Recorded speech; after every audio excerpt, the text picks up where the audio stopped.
Greetings, true believers. Welcome to Marvel May 2021. This year, we're going to be taking a look at all the films in Phase 2 of the Marvel Cinematic Universe, from Iron Man 3 all the way to Ant-Man. So, let's start things off with Iron Man 3. At a New Year's Eve party in 1999, Tony Stark meets scientist Maya Hansen, the inventor of an experimental regenerative treatment named Extremis that allows recovery from crippling injuries. Disabled scientist Aldrich Killian offers him a place in his company, Advanced Idea Mechanics, but Stark rejects him. In December 2012, 7 months after the Battle of New York, Stark is suffering from post-traumatic stress disorder and is having frequent panic and anxiety attacks due to his experiences during the alien invasion and subsequent battle. Restless, he has built dozens of new Iron Man suits to cope with his insomnia, creating friction with his girlfriend Pepper Potts. A string of bombings claimed by a terrorist known as the Mandarin has left intelligence agencies bewildered by a lack of forensic evidence.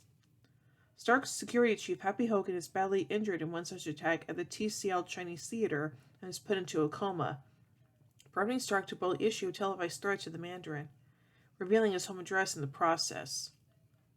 The Mandarin sends gunship helicopters to destroy Stark's home. Hansen, who came to warn Stark, survives the attack with Potts. Stark escapes in an experimental new Iron Man suit, which his artificial intelligence Jarvis pilots to rural Tennessee, following a flight plan from Stark's investigation into the Mandarin. Stark's new armor is not fully functional and lacks sufficient power to return to California, leaving the world to believe him dead. Uh-oh. Stark investigates the remains of a local explosion bearing the hallmarks of a Mandarin attack. He discovers that bombings were triggered by soldiers subjected to Extremis, whose bodies explosively rejected the treatment. The explosions are falsely attributed to a terrorist plot in order to cover up Extremis' flaws. Stark witnesses Extremis firsthand when Mandarin agents Savin and Brand attack him. Stark helps Brand and decapitates Savin. Meanwhile, Killian resurfaces and kidnaps Potts with assistance from Hansen. American intelligence agencies continue to search for the Mandarin's location, with James Rhodes, the former War Machine, now rebranded as the Iron Patriot, lured into a trap to steal his Iron Man-like armor. Stark traces the Mandarin to Miami and infiltrates his headquarters using improvised weapons. Inside, he discovers the Mandarin is actually an English actor named Trevor Slattery, who is oblivious to the actions carried out in his image. Killian, who appropriated Hansen's Extremis research as a cure for his own disability and expanded the program to include injured war veterans, reveals he is the real Mandarin behind Slattery's cover. Yeah, sure he is. After capturing Stark, Killian reveals he has subjected Potts to Extremis, in the hope Stark will help fix Extremis' flaws while trying to save her. When Hansen betrays Killian by threatening to jeopardize his operations, Killian kills her. Stark escapes and reunites with Rhodes, discovering that Killian intends to attack President Ellis aboard Air Force One, using the Iron Patriot armor controlled by Savin.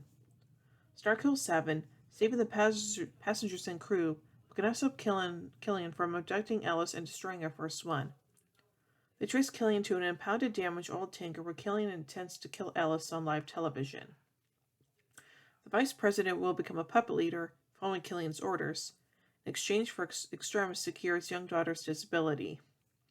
On the platform, Stark works to save Potts, as Rhodes goes after the President. Stark summons his remaining Iron Man suits, controlled remotely by Jarvis, to provide air support.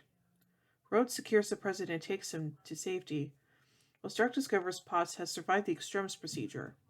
Before he can save her, a rig collapses around them and she falls to the platform below, causing Stark to believe her dead. Stark fights Killian but finds himself cornered. Potts, whose Extremis powers allowed her to survive her fall, intervenes and kills Killian to save Stark.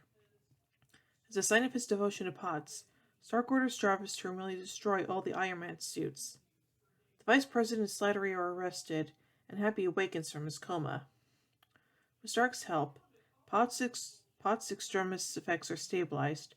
Stark promises to scale back his life as Iron Man, undergoing surgery to remove the shrapnel near his heart and throwing his obsolete chest arc reactor into the sea.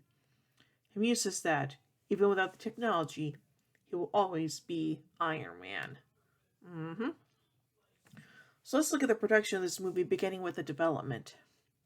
Following the release of Iron Man 2, a conflict between Paramount Pictures, which had distribution rights to certain Marvel properties, and the Walt Disney Company, Marvel Entertainment's then new corporate parent, clouded the timing and the distribution arrangement of a possible third film. On October 18, 2010, Walt Disney Studios agreed to pay Paramount at least $115 million for the worldwide distribution rights to Iron Man 3, with Disney, Marvel, and Paramount announcing a May 3rd, 2013 release date for the film. Iron Man and Iron Man 2 director Jon Favreau said in December 2010 that he would not direct Iron Man 3, opting to direct Magic Kingdom instead. He remained an executive producer of director Joss Whedon's crossover film The Avengers, and also served as an executive producer of Iron Man 3. Also in 2010, Downey reached out to Shane Black, who directed him in 2005's Kiss Kiss Bang Bang, to write and direct the film. In February 2011, Black entered final negotiations to join the project, and in March it was announced that Drew Pearce, who Marvel had originally hired for a Runaways script, will work with Black on the project. Downey said, quote, "Bringing in Shane Black to write and direct Iron Man 3 to me is basically the only transition from Favreau to a next thing that Favreau and the audience and Marvel and I could ever actually sign off on." And now on to the writing. Shane Black described his take on the film as not being two men in iron suits fighting each other, and more like a Tom Clancy thriller, with Iron Man fighting real-world type villains. Drew Pearce added that they would avoid magic in space, with Iron Man 3 being a techno-thriller set in a more real world than even the Avengers. The duo spent some time discussing themes and images and ideas before starting the script. While writing, the focus was to avoid scenes of pure exposition, making every moment propel other narrative points forward. Some elements for the comics were used even if in different connotations, such as making Rhodes wear Norman Osborn's Iron Patriot armor, and naming some characters with names from unrelated people in the Marvel Universe, such as Eric Saban and Jack Taggart. The film's plot is influenced primarily from Extremis, the 2005 to 2006 Iron Man comic storyline written by Warren Ellis. The first two acts would remain character-centric, albeit in Shane Black's words, quote, "more hectic, frantic, and large-scale," to fulfill its sequel obligations, with the third act going for more over-the-top action to what Drew Pearce described as giving a sense of opera.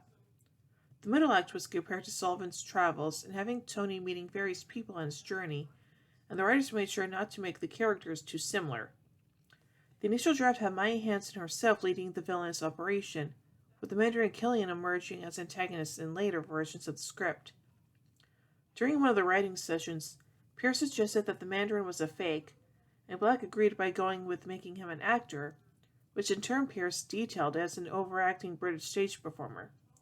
Black explained, quote, "Who will be fool enough to declare that is an international terrorist?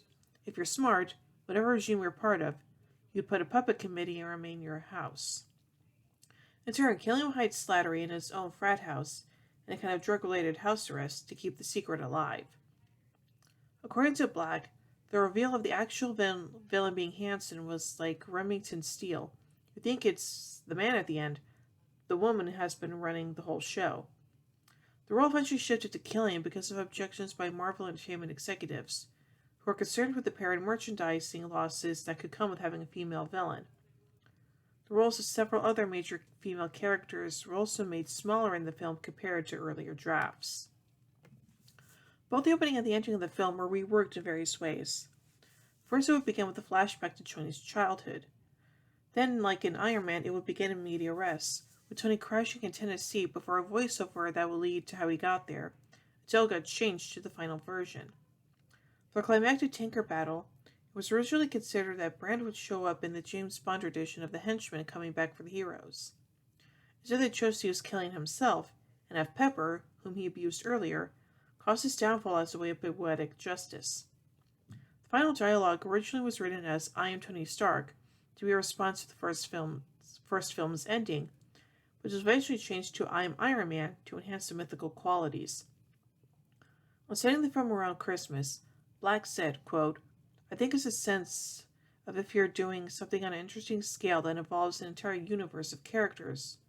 One way to unite them is to have them all undergo a common experience. There's something at Christmas that unites everybody and it already sets a stage within the stage that wherever you are, you're experiencing this world together. I think there's also something just pleasing about it to me. Pierce added that he would have wanted to see a third Iron Man film set at Christmas, adding that quote, "When you're telling a story about taking characters apart, it almost has more resonance if you put it at Christmas, and if you're also telling a story about lonelier characters as well. That loneliness is hidden at Christmas." Black also felt the character Harley Keener embodied the ghost of Christmas past for Stark. And now on to pre-production. In September 2011, Marvel Studios reached an agreement to shoot the film primarily out of EUE/Screen Gem Studios in Wilmington, North Carolina. Michigan was also a contention to land their production, but the Michigan Film Office could not match North Carolina's tax incentives. In April 2012, Ben Kingsley entered into negotiations to play a villain in Iron Man 3. The following week, producer Kevin Feige revealed that Iron Man 3 would be getting shooting in North Carolina in 5 weeks, and said it was a full-on Tony Stark-centric movie, very much inspired by the first half of Iron Man. He's stripped of everything, he's backed up against a wall, and he's got to use his intelligence to get out of it. He can't call Thor, he can't call Cap, he can't call Nick Fury, and he can't look for the helicarrier in the sky. A few days later, the Walt Disney Company China, Marvel Studios, and DMG Entertainment announced an agreement to co-produce Iron Man 3 in China. DMG partially financed, produced in China with Marvel, and handled co-production matters. DMG also distributed the film in China in tandem with Disney. The next week, Guy Pearce entered into final talks to play Aldrich Killian, a character who was featured in the Extremis comic book story arc. Chinese star Andy Lau became involved in negotiations to join the film as a Chinese scientist and an old friend of Stark's who comes to his aid. Lau later turned down the role, and I apologize if I butchered the pronunciation of this, but Huang Shui, again, sorry if I mispronounced that, was cast instead. Jessica Chastain entered into discussions for a role in the film, but bowed out due to scheduling conflicts. In May, Rebecca Hall was cast in her place, and her role was described as a scientist who plays a pivotal role in the creation of a nanotechnology known as Extremis. Over the next few weeks, James Badge-Dale was cast as Eric Saban, Ashley Hamilton was cast as Firepower, and Favreau returned to prize his role as Happy Hogan from the first 2 films. Stephanie Zosdak and William Sadler were also cast in the film, with Sadler playing the President of the United States. Despite erroneous early reports that Cobie Smulders would reprise her role as Maria Hill from The Avengers in the film, Smulders wrote on her verified Twitter page that this was not so. According to Drew Pearce, Amelia Clark was initially cast for an unknown role before the script was changed.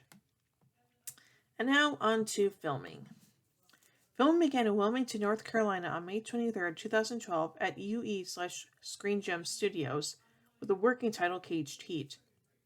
Cinematographer John Toll opted to, for the first time in his career, work with digital cameras, as he found them more convenient for a visual effects heavy production.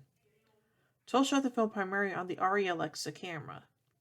From June 4th through June 6, 2012, filming took place in Cary, North Carolina at the Epic Games headquarters and SAS Institute, with a large Christmas tree set up on the front lawn. A scene was also shot at the Wilmington International Airport. The port of Wilmington served as a location for the oil tanker in the climactic battle, along with a soundstage recreation of the dock.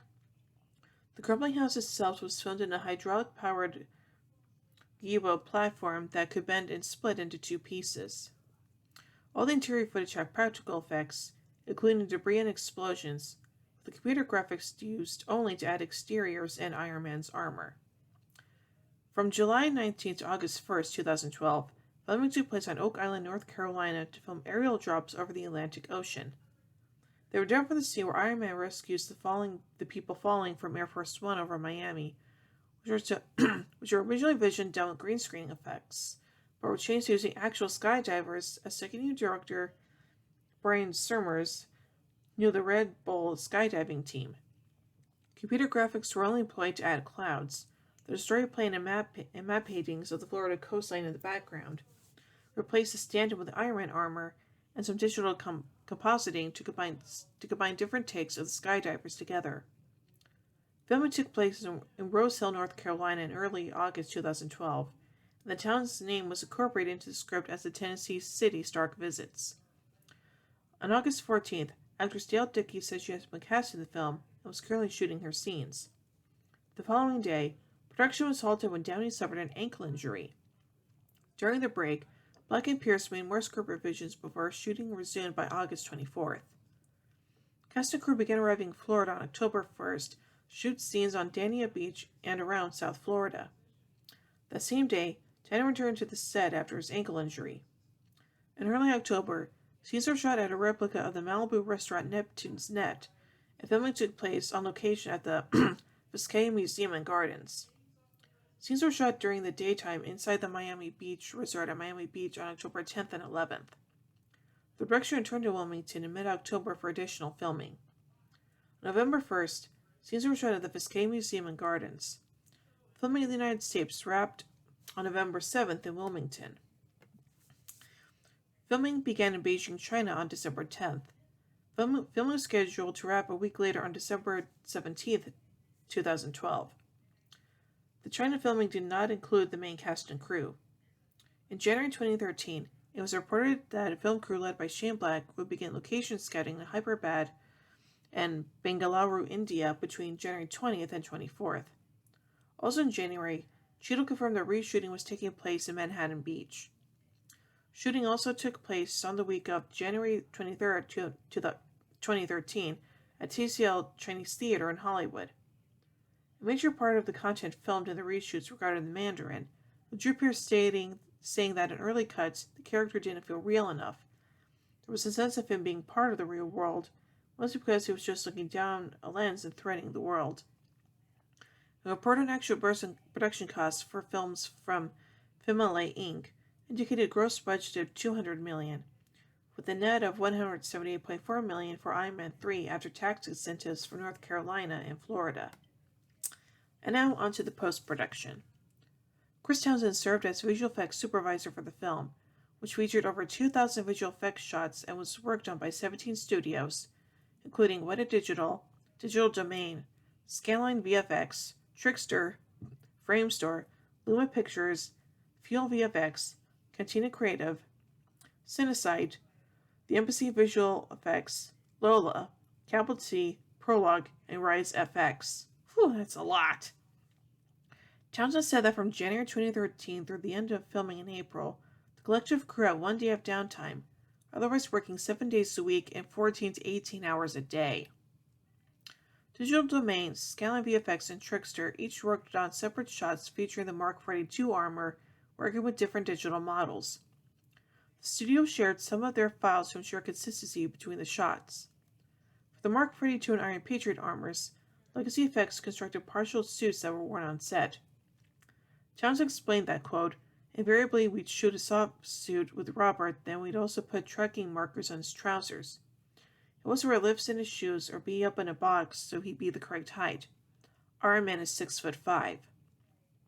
During shooting, we used multiple witness cams, Canon C300s, and we had 2 or 3 running wherever there was an Iron Man or Extremis character.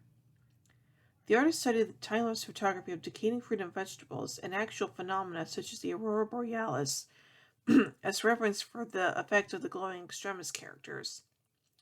Heads-up display features of the helmet were inspired by visualization techniques from MRI diagnostic pattern recognition and graph therapy, particularly by the kinectogram, a circular graph that maps all of the white matter connections of the human brain. The film's production was delayed by Downey's leg injury, and for certain shots they were forced to create a double for Downey. Townsend explained that, quote, the collective VFX supervisors and unit leads ran into a room as soon as the incident happened to try to ascertain what sequences they could shoot. Certain shots were filmed with a body double on set, and Weta Digital created a digital body double for others. A total of 3 hours and 15 minutes of footage were shot before editing, where it was brought down to 130 minutes, 119 without the credits, marking the longest standalone Iron Man film. Post-production also had a 3D conversion and a digital remaster for the IMAX release. Todd Ayo mixed the sound in Dolby Atmos to enhance the immersive experience. And now, finally, onto the music. The film was scored by Brian Tyler, who signed on in October 2012. According to Tyler, he was approached for his more thematic scores such as The Greatest Game Ever Played, Annapolis, and Partition rather than his modern action scores such as the Fast and Furious films, with Kevin Feige asking a theme that was recognizable and featured those dramatic tones. To employ the deeply thematic components with a strong melody, the score employs mostly orchestra sounds. The main theme for Iron Man focuses on horns and trumpets to be both a march and anthem.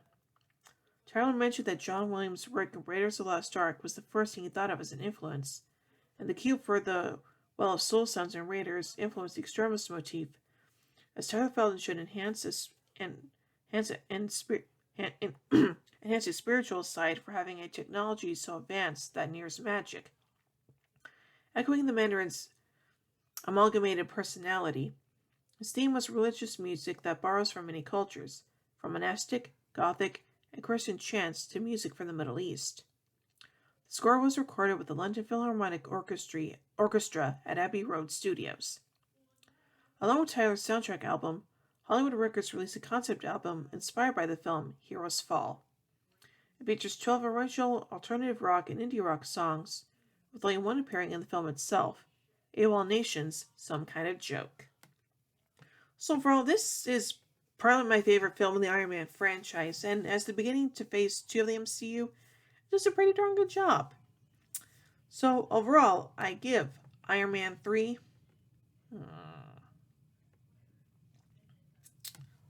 I give Iron Man 3 5 arc reactors out of 5. Well, anyway, tune in tomorrow as our look at Phase 2 continues on with Thor: The Dark World. So, until next time, in the words of the late great Stan Lee, Excelsior! Oh!